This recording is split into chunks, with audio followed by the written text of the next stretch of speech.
하나님 말씀 누가복음 6장입니다. 누가복음 6장 17절로 26절입니다.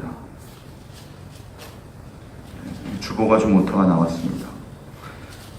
방송실 누가복음 6장 17절로 26절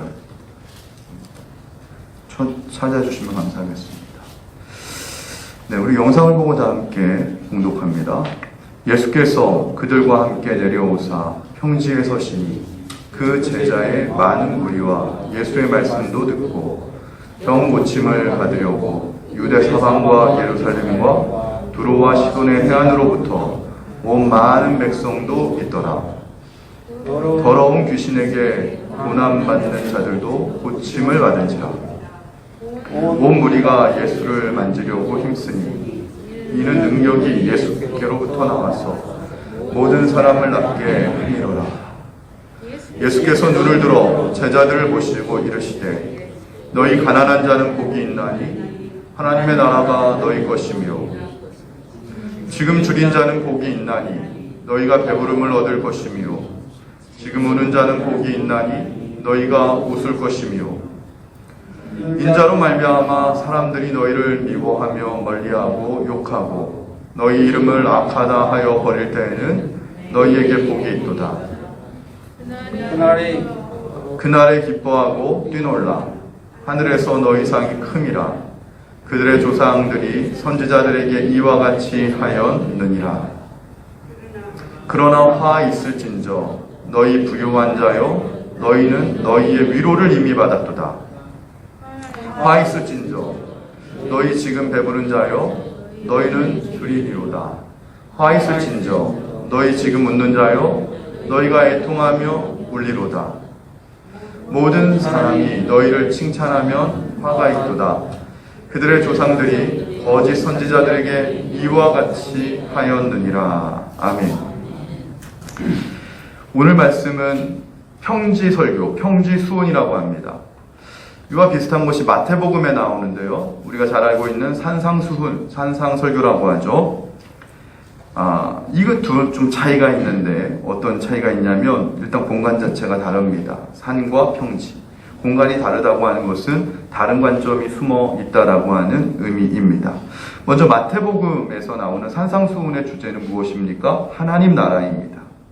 근데 오늘 평지수훈, 누가복음에 나오는 평지설교의 주제는 희년입니다. 하나님 나라, 희년. 네, 같은 분이 설교하셨지만 주제가 다릅니다. 마태복음 산상수훈에서는 하나님 나라의 법을 이야기합니다. 그래서 새로운 존재 그리고 새로운 법을 선포하는 장면이 나오는데 그것이 바로 산상수훈이죠. 그래서 마태복음에서 예수님은 새로운 법을 선포하는 분으로 나오는데 제가 이전에도 말씀을 드렸죠. 히브리서에서도 이스라엘에 있어서 입법자가 누구죠? 건국자, 입법자, 해방자, 모세입니다. 예수님께서 오셔서 산상수훈에서 이제 새로운 하나님의 나라의 법을 이야기하는 거예요. 여러분 잘 들으세요. 그 당시에 유대법이 없었겠습니까? 있었습니다. 로마의 법이 없었겠습니까? 있었습니다. 지금 대한민국의 헌법이 없습니까? 있습니다. 여러분, 성도들은요, 교회 와서 대한민국의 법으로 사는 것이 아니라 강단으로부터 나오는 하나님 나라의 법으로 사는 존재 이미 우선임을 믿으시기 바랍니다. 예수님이 산상수훈에서 하나님 나라의 법을 선포하신 거예요. 어떤 분들은 많이 착각해요. 교회는 굉장히 액세서리 같은 거로 착각해요. 그렇지 않습니다. 교회는 생명입니다. 교회는 목숨 걸고 신앙생활하는 곳입니다. 그렇지 않았으면 기독교가 수천 년 동안 지금까지 명맥 이어오지 못했습니다. 자, 보세요. 그래서 예수님은 산상수훈에서 제2의 모세를 상징하고 있어요. 모세가 입법자였기 때문에. 예수님도 하나님 나라를 입법하는 거죠. 산상수훈에서. 제2의 모세예요. 그렇다면 오늘 누가복음에서 예수님은 어떤 분이시냐면 선포자인데 무엇을 선포하냐면 희년을 선포하는 겁니다. 자, 그러면 하나님 나라와 희년이 다른 겁니까? 아닙니다. 주제만 다르지 각도만 다르지 똑같습니다. 하나님 나라가 원리라면 희년은 하나님의 나라가 구체적으로 실현되는 것, 실행되는 것, 하나님 나라의 방법이 희년입니다. 그래서 희년은 어떻습니까? 특별히 없는 자, 잃어버린 자, 억울한 자, 빼앗긴 자들이 하나님의 은혜로 회복될 것이다. 기쁨이 있을 것이다. 이것이 희년의 내용입니다. 그래서 희년의 정신은 역사적으로 따져보면 가나안으로부터 있는데, 하나님 약속의 땅, 이 가나안에 살고 있던 사람들이 시간이 지나가면 땅을 잃어버린 사람들이 생깁니다.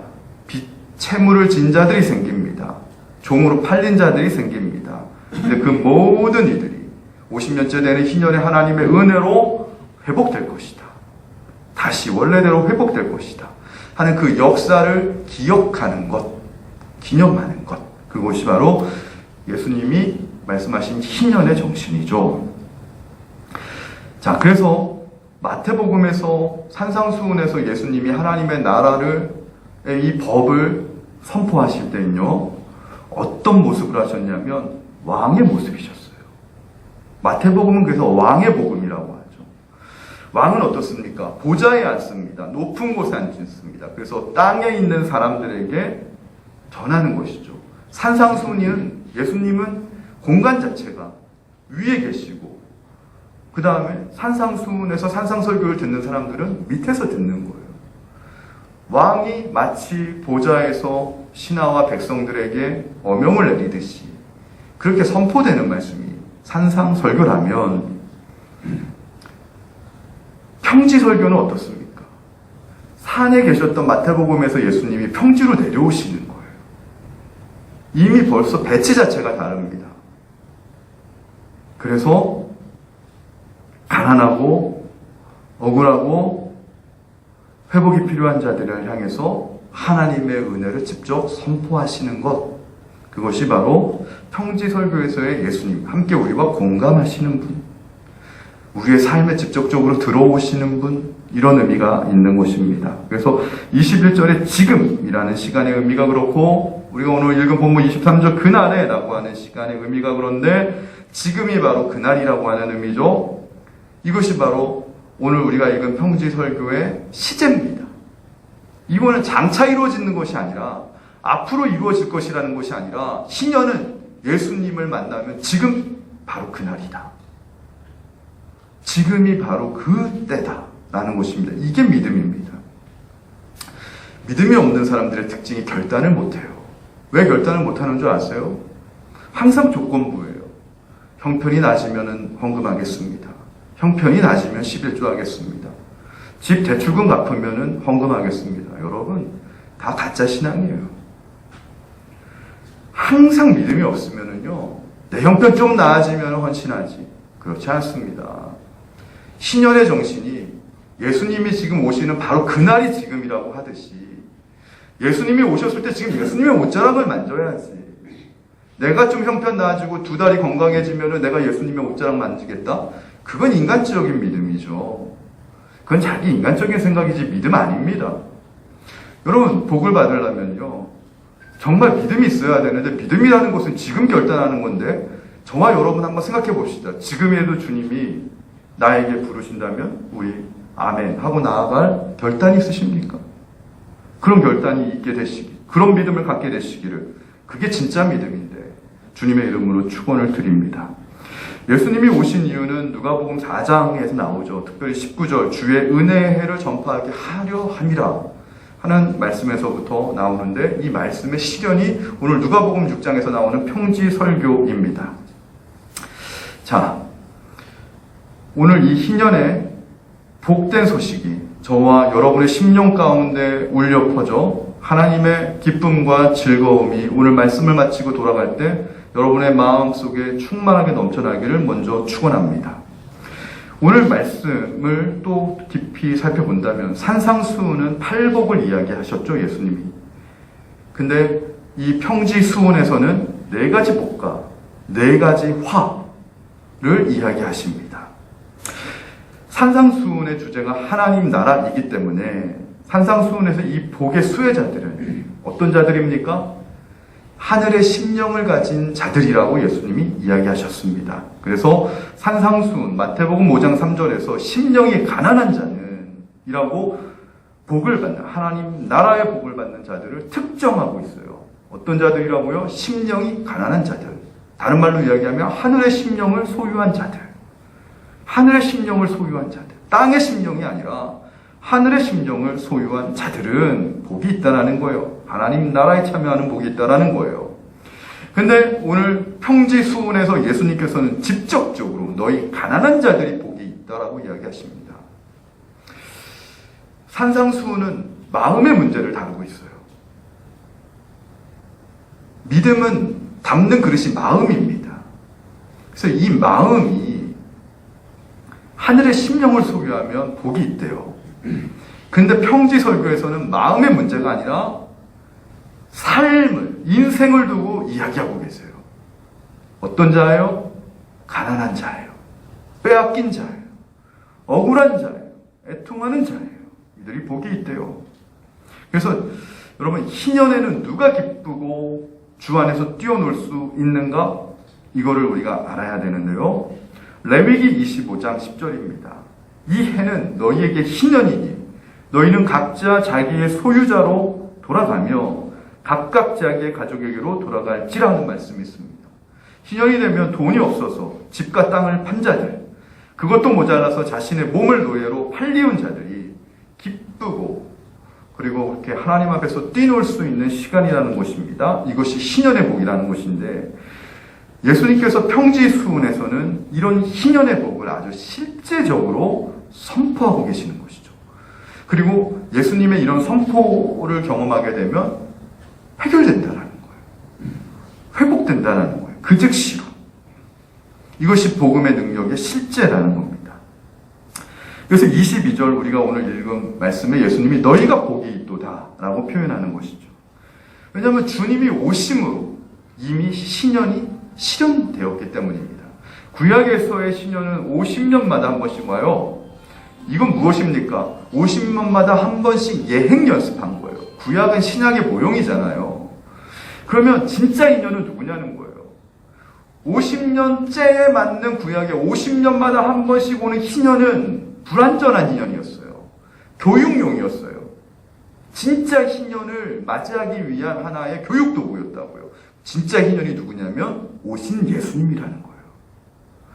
예수님이 오심으로 인해서 50년마다 맞이하는 희년이 이제 영원히 열리게 되었다라는 사실을 믿으시기 바랍니다.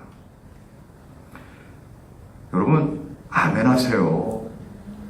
자꾸 입으로 아멘 하세요. 믿음이 생기는 방법 하나 알려드릴까요? 먼저 결단하세요. 먼저 결단하고 채우세요. 그럼 하나님이 도와서 이르게 하십니다. 결단하지 않고요. 대가를 치르지 않고요. 믿음 성장하지 않습니다. 저는요, 전도사 때 어떤 훈련을 받았냐면, 제가 신학생 때, 신학생인데도 불구하고요, 제가 얼마나 인간적인 믿음이었냐면, 11조 가깝더라고요. 솔직한 고백이에요. 신학생인데도 11조를 안 했어요. 받는 사례도 많지 않았지만, 학생이 무슨 11조를 하냐. 근데 이제 정식으로 담임 목회자는 아니지만 이제 수련 목회자로 제가 나갔는데, 첫 목회를 수련 목회자 나갔는데 이거 11조를 해야 되는데, 제가 첫 월급이 수련 목회자 때 60만 원 나왔습니다. 정확하게 6만 원 뛰는데 저희 아내가 10만 원 뛰는 거예요. 11조를. 제가 저희 아내 막 혼냈습니다. 11조를 정확하게 해야지. 6만 원을 해야지 왜 10만 원을 하냐고. 말이 수련 목회자지 이제 대학원 졸업하고 갓 나간 거예요. 29살. 그런데요, 저희 아내가 그래요. 자기는 하나님한테 넘치게끔 하고 싶대요.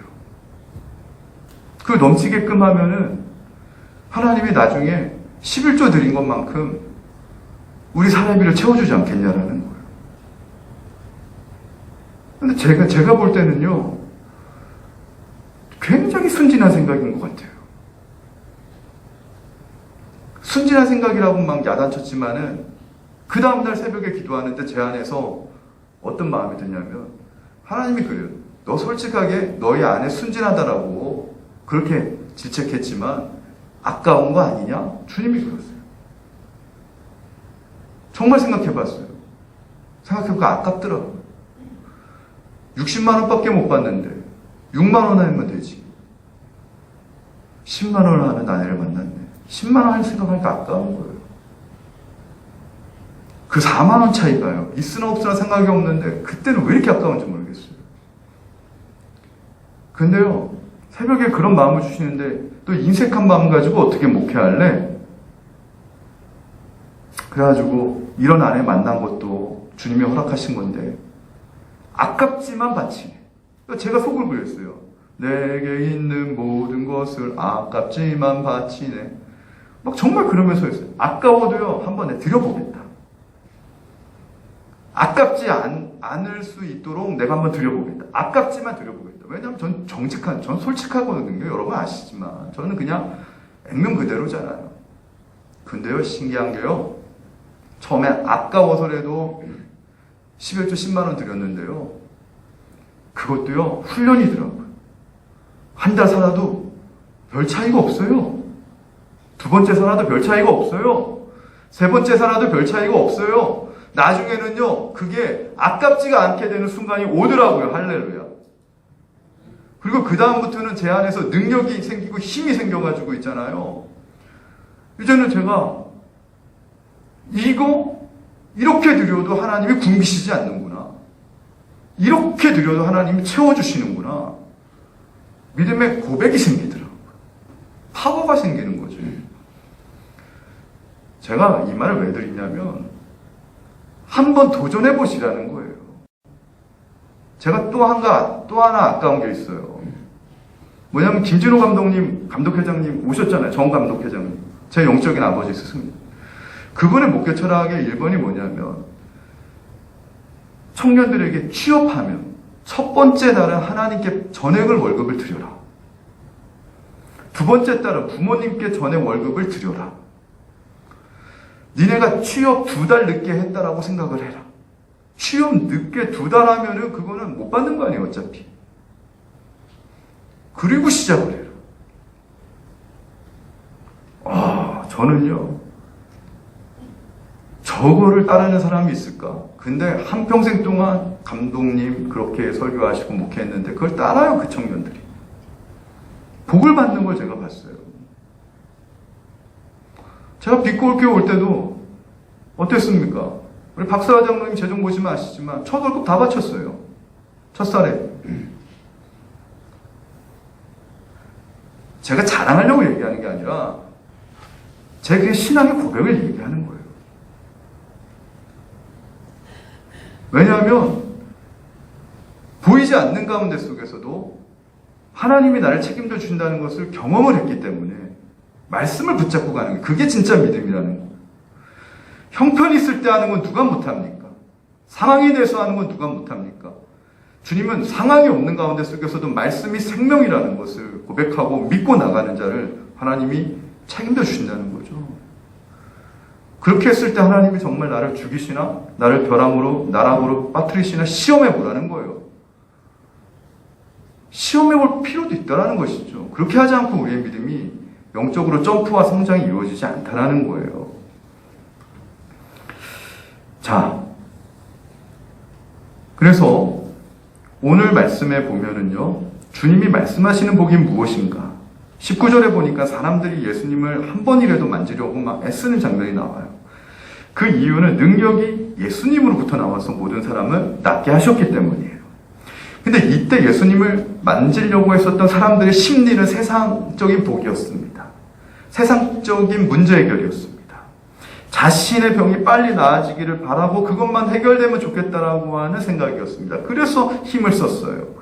사람들에게 오복이라는 것이 있죠. 오래 산다는 장수의 복, 부유하게 산다는 풍요의 복, 세 번째는 몸과 마음이 건강하게 산다는 강령의 복, 그리고 네 번째는 남에게 베풀고 돕는 선행과 덕을 쌓는 공덕의 복, 그리고 다섯 번째는 죽을 때 편안하게 죽을 수 있는 임종의 복. 이 5가지 복이 있다는데 이 오복을 구하는 심정으로 이 사람들이 예수님의 옷자락을 만진 거지 말씀에 대한 믿음으로 만진 건 아니었어요. 말씀에 대한 믿음으로 성숙한 믿음으로 예수님의 옷자락을 만진 건 아니더라도 정말 간절한 그 세상의 복을 받기 위한 마음으로만 만져도 사실은 능력을 입었어요. 은혜를 입었어요.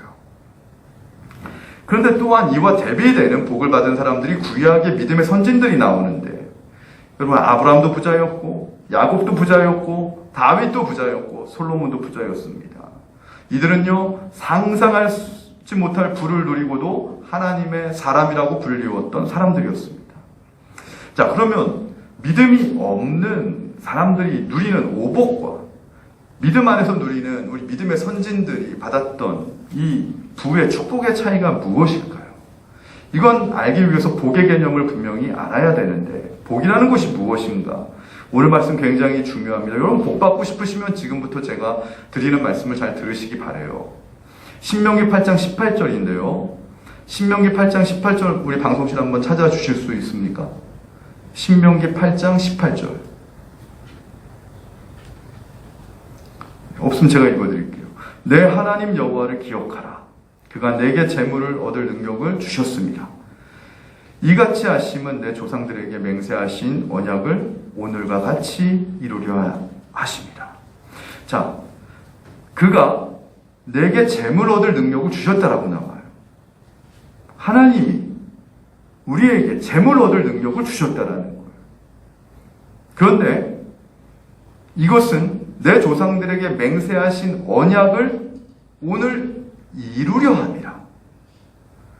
그러니까 재물을 얻는 능력은 무엇 때문에 하나님이 주시냐면 언약 때문이에요. 옛날 조상들에게 하셨던 언약을 하나님이 지키시기 위해서 오늘 너에게 재물 얻은 능력을 주시겠다라는 거예요. 여기서 영적인 원리가 나오는 거죠. 하나님 안에서 재물을 얻는 능력은 어디서부터 나오냐면 언약에서부터 나온다는 거예요. 언약이 뭐예요? 말씀 원자, 약속, 약자. 말씀의 약속이에요. 재물 얻은 능력은 언약, 말씀의 약속에서부터 나온다는 거예요. 그럼 이 말씀의 약속이 성경은 무엇이라고 이야기하냐? 신명기 8장 16절에 나오는데 내 조상들도 알지 못하던 만나를 광야에서 내게 먹이셨나니 이는 다 너를 낮추시며 너를 시험하사 마침내 복을 내게 주려 하심이었느니라. 만나라는 거예요. 만나. 이 만나가 뭐예요? 언약으로 하나님이 만나를 주셨다라는 거예요. 근데 이 만나는 물질이에요. 근데 이 물질이 언약으로부터 왔다고 분명히 성경은 이야기해요. 자, 그렇다면 우리 정리해야 돼요. 물질이 먼저예요? 언약이 먼저예요? 만나는 물질이에요. 근데 이 만나 물질이 언약으로부터 왔어요. 언약 때문에 하나님이 주신 거예요. 광야에서. 언약 때문에. 그러면 만나가 먼저예요? 조상들에게 했던 언약이 먼저예요? 언약이 먼저죠. 자, 그러면 물질은 보이는 거예요. 만나는 눈에 보여요. 언약은 눈에 보여요? 안 보여요? 보이지 않아요. 이게 굉장히 중요한 성경적 원리입니다. 재물을 얻는 능력은요, 보이지 않는 하나님의 언약을 신뢰하는 능력만큼 얻어진다는 거예요. 할렐루야. 그래서 성경이 말하는 복은 언약입니다. 언약이 하나님이 나에게 주신 복이고 언약이 믿는 백성들에게 주신 하나님의 행복이라는 거죠. 시편 1편입니다. 복 있는 자는 오직 여호와의 율법을 즐거워하며 그의 율법을 주야로 묵상하는도다 나오죠. 복이 율법이고 율법을 즐거워하며 율법을 주야로 묵상하는 사람이 복 있는 사람이라는 거예요. 하나님의 말씀이 복이라는 거예요. 시편 73편 28절엔 하나님께 가까이함이 내게 복이라. 뭐예요? 말씀의 관계에 있기 때문에 하나님과 가까이 하는 것, 말씀을 가까이 하는 게 복이라는 거예요.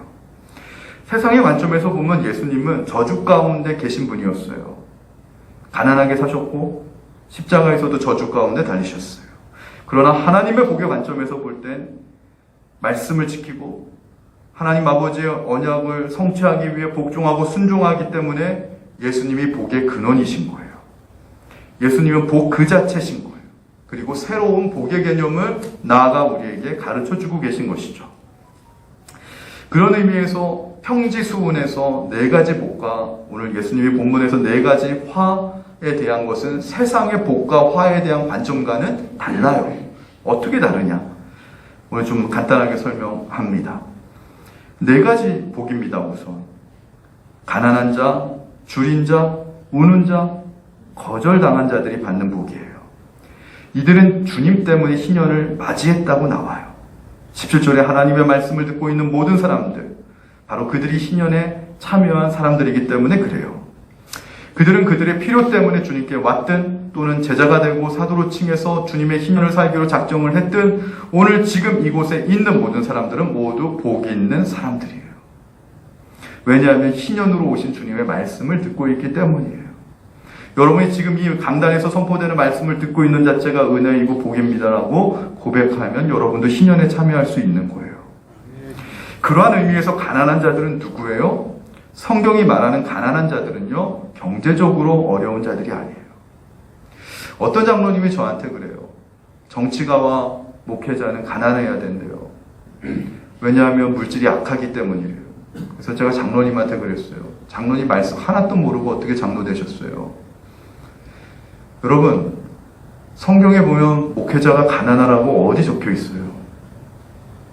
물질이 약하다고 어디 적혀 있어요? 물질은 가치 중립적이죠. 물질을 사랑하는 마음 탐심이 약한 거예요. 물질을 하나님을 위해 영광스럽게 사용하라는 걸 왜 몰라요?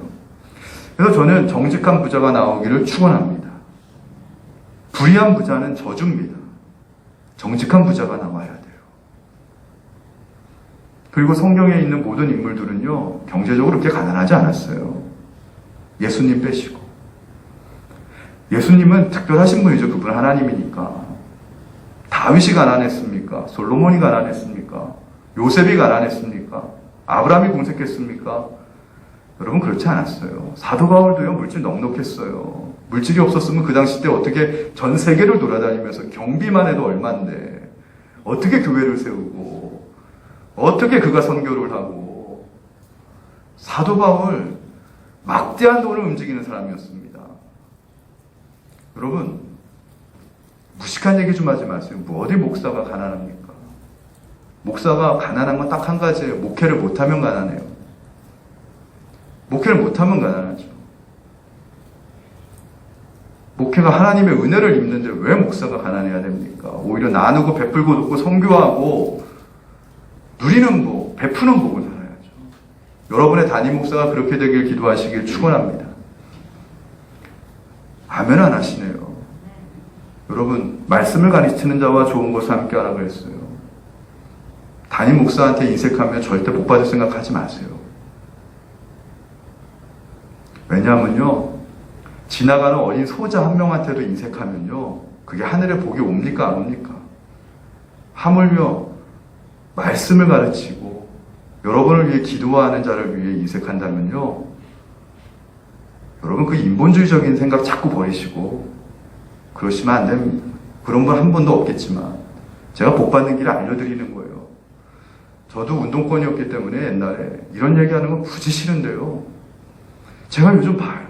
제가 아는 담임 목사님 힘들게 하는 분 막 병으로 쓰러지는 걸 봐요, 옆에서. 정말 하나님 살아계세요. 제가 여러분들 정말 복 받으라고 이런 설교하는 거예요. 뭐 저 여러분한테 안 받아도 이미 충분히 복 받고 지금 살고 있는데, 근데 우리 빛골교회가 정말 좋은 교회 되려면요, 담임 목사를 위해 기도하시고요, 이젠 제가 얘기해야 되겠습니다.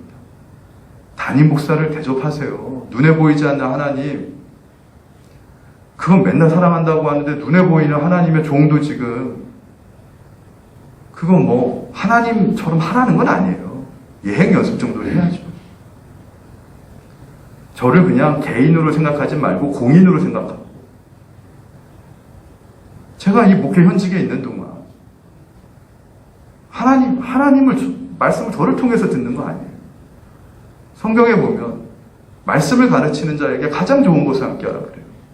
왜 그러냐면 그게 여러분들이 복받는 길이기 때문에 그래요. 우리가 예수님을 사랑하고 예수님께 헌신하면 복받잖아요. 하나님을 사랑하고 하나님께 헌신하면 복받잖아요. 똑같은 원리죠. 그것과 더불어서 담임 목사만 하면 되냐? 아닙니다. 가난한 자, 소외된 자, 억울한 자, 이런 자들에게 마음을 넉넉하게 하십시오. 그들에게 인색하게 굴지 말고 긍휼한 마음을 가지시고 그들에게 은혜와 덕을 베푸십시오. 그러면 하나님의 희년이 임한다라는 거예요.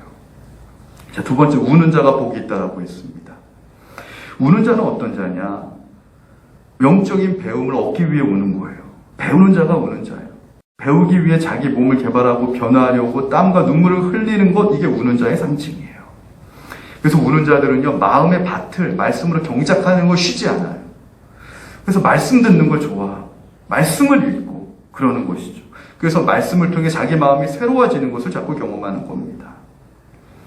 그리고 아까도 얘기했지만 성경이 이야기하는 가난한 자는 경제적으로 가난한 자가 아니라 자기를 부인하는 자가 가난한 자예요. 자, 그 다음에 어떤 자가 또 복이 있느냐? 감사의 말을 배우는 자. 감사의 말을 배우는 자가 복이 있다라는 거예요.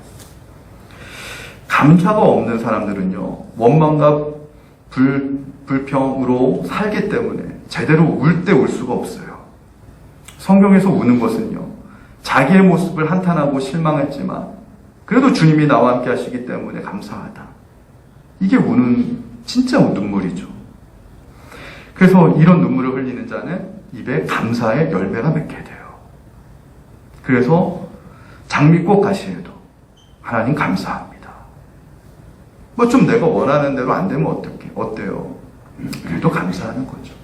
주님의 때를 기다리는 것이죠. 그 다음에 네 번째, 우는 자들은요, 면류관을 빼앗기지 않도록 매일매일 성장하고 성숙해 나가는 것을 배우기 위해 우는 자를 의미합니다. 그래서 은혜 받는 자리, 은혜의 순간, 은혜의 상급에 민감하게 깨어있는 자들입니다. 왜냐하면 우는 자들이라는 것은, 성경이 말하는 우는 자들이라는 것은 은혜에 민감하다라는 거예요. 은혜에 민감하지 않으면 눈물이 나옵니까? 여러분, 공감 능력이라는 게 있잖아요. 나이가 들면은 왠지 모르게 눈물이 나와요. 드라마에서 조금 감동적인 것만 나오면 자꾸 눈물 나와요. 감수성이 민감해지는 것이죠. 이것처럼 은혜의 우리의 감수성이 열려야 된다라는 거예요. 그래서 하나님 은혜를 생각할 때마다 눈물이 회복되고 우는 자가 바로 하나님의 희년의 복을 받는다는 것이죠. 네 번째는요, 우는 자들은 어떤 자들이냐? 면류관을 빼앗기지 않도록 매일매일 성장하고 성숙해 나가는 사람이라는 거예요. 그래서 은혜의 세계는 깊고 넓습니다. 오늘 말씀을 정리하면 이런 거예요. 예를 들면 아까도 이야기했지만 신명기 말씀처럼 재물을 얻는 능력, 이거 어디서부터 나와요? 언약에서부터 나와요. 오늘 예수님이 이야기한 희년의 은혜 어디서부터 나와요? 언약에서부터 나와요. 근데 이 언약이라는 것은 보이지 않아요. 쉽게 얘기하면 보이지 않다는 것은 지금 내 수중에 돈이 없다라는 뜻이에요. 지금 내 수중에 돈이 없어도 언약을 믿으면 어떻게 해야 돼요? 사르밧 과부처럼 자신이 갖고 있던 모든 재산을 하나님께 헌신하는 것을 의미해요. 왜냐하면 그것이 바로 보이지 않는 가운데 속에서도 언약을 믿는 믿음이기 때문에 그래요. 내가 나중에 돈이 있으면 헌신하겠다는 생각, 돈이 있으면은 나누고 베풀고, 돈이 있고 여유 있으면 목회자 대접하고, 여러분, 돈이 있으면 내 이웃 손대접하고, 그건요, 가짜 믿음입니다. 그건 믿음으로 쳐주지 않아요. 믿음은 뭐예요? 하나님이 마음에 소원을 주셨을 때 즉시 실행하는 거예요. 뭘 보고요? 그 일을 명령하신 하나님이 살아계시고 그 하나님이 나를 책임져 주실 것이다. 그 하나님이 갑절로 복으로 채워주실 것이다. 그 믿음을 갖고 나가는 거예요. 그게 오늘의 평지 설교에서 신년의 진정 복을 받는 자들이 이런 자들이라는 거예요. 보이지 않는 언약 가운데 속에 믿음으로 헌신하는 자들, 말씀을 지키는 자들, 그런 자들이 재물을 얻는 능력, 그리고 빼앗긴 땅을 찾는 기쁨, 잃어버렸던 신분을 회복하는 은혜, 모든 인연의 회복이 바로 보이지 않는 언약 가운데 속에 믿음을 실행할 수 있는, 결단할 수 있는 진정한 믿음 있느냐, 이 사람들이 진짜 마태복음에서 산상수훈에서 얘기한 심령이 가난한 자들인 것이고, 하늘의 심령을 소유한 이 믿음으로 살아내는 자들. 헌금 들여서 가난해요. 뭐 어때요? 오늘 가난한 자들, 빼앗긴 자들, 우는 자들, 하나님의 나라가 이 땅에 아직 도래하지 않는 것 같아서 우는 자들이 있어요. 그런 자들이 예수님이 오셔서 그들을 위로하시고 내가 너희를 회복시켜 주시겠다. 제가 정말로 이런 말씀을 드리는 이유는 뭐냐면, 제가 이 말씀 드리면서 내가 사기꾼인가 아닌가를 저는 늘 생각을 해요. 목사가 사기꾼인가 아닌가를 생각할 정도면 진짜 정직한 거 아닙니까? 이 말씀을 전하면서도 굉장히 저는 논리적인 사람이고 이성적인 사람이고 철학 훈련이나 모든 걸 받았기 때문에 그런데, 오늘도 말씀으로 이 말씀을 준비하는데, 이건 말씀을 준비하다 보면 이렇게 나올 수밖에 없는데, 내가 진짜 이게 사기꾼인가 아닌가? 아닙니다. 왜 아닌 줄 아세요? 제가 체험을 해봤기 때문에 그래요. 하나님이 저한테 이걸 눈으로 목격하게 하셨기 때문에 그래요. 이렇게 사시는데 여러분 굶어 죽나 한번 봐보세요. 이렇게 하시는데 사업이 망하나 한번 봐보세요. 이렇게 하는데 여러분의 인생에 화가 오나 한번 봐보세요. 절대 아닙니다. 왜냐하면 제가 체험했기 때문에, 보았기 때문에. 하나님이 저에게 성령의 감동으로 지금도 끊임없이 제 자신을 확신하며 이성과 성령의 감동을 교차 검증하면서 오늘도 여러분 정말 복 받으시라고 하는 거예요. 물질의 복이 제가 어떻게 오는지 알려드릴게요. 갑자기 와요. 물질의 복 어느 순간에 갑자기 와요. 만남을 통해서 와요. 어떤 사람이 나에게 준 기회가 큰 물질의 복을 받을 수 있는 찬스가 돼요. 저는 그거 많이 경험하고 있어요. 그래서 하나님이 늘 나와 함께 하신다는 것을 제가 다시 한번 얘기합니다. 저는 부자입니다. 제가 부족해서 얘기하는 게 아닙니다. 여러분 복 받으세요. 믿음의 기풍을 만들어내는 건 우리가 하는 겁니다. 여러분 인색하지 마십시오. 하나님께 인색하지 마시고 주의 종한테 인색하지 마시고, 여러분 하나님 앞에 보이지 않는 가운데 속에 사르밧과 것처럼 내가 한번 드려보세요. 하나님이 마르지 아니할 정도로 여러분 인생을 책임져 주시고, 여러분의 인생 가운데 하나님의 신년의 복이 흘러가기를, 흘러넘치기를 주님의 이름으로 간절히 축원을 드립니다. 말씀을 생각하면서 찬양집 210번 찬양합니다.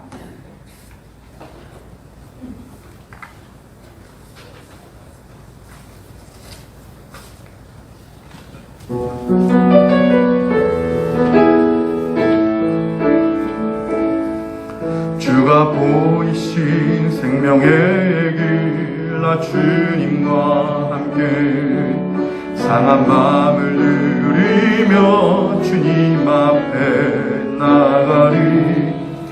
나의 의로움이 되신 주 그 이름 예수, 나의 길이 되신 이름 예수,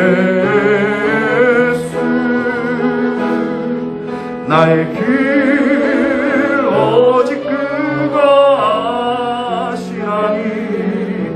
나를 단련하신 후에 내가 정금같이